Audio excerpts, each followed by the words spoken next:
நான் நம்மளோட இறைத்தூதரை பற்றி நிறைய தெரிஞ்சுக்கணுங்கிற ஆசையில் டிஎன்டிஜே பப்ளிகேஷன்ஸ் வெளியிட்ட நபிகள் நாயகம் ஸல்லல்லாஹு அலைஹி வஸல்லம் வரலாறு அந்த புக்கை வாங்கி தான் இப்போ வச்சுருக்கேன். நான் இதை ஏன் படித்து காட்ட போகிறேன்னா, நிறைய பேர் தமிழ் படிக்க தெரியாதவங்க இருக்கலாம், இல்லை பெரியவங்க இருக்கலாம், குழந்தைங்க இருக்கலாம்.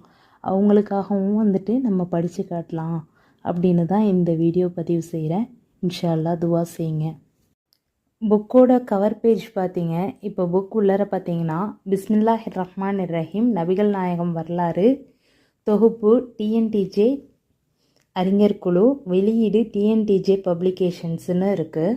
அடுத்த பக்கம் பார்த்தீங்கன்னா புத்தக விபரக்குறிப்புன்னு போட்டு இந்த நூலோட எல்லா டீட்டெயில்ஸும் இருக்குது. இது டிஎன்டிஜே பப்ளிகேஷன்ஸோடது. அடுத்த பக்கத்தில் முன்னுரை இருக்குது. ஏன் நான் எல்லா பக்கத்தையும் படிக்கிறேன்னா, ஒரு புக்குன்னு இருந்தால் அதோட முன்னுரை ரொம்ப முக்கியம். அதை நம்ம படித்து பார்த்துட்டு அடுத்த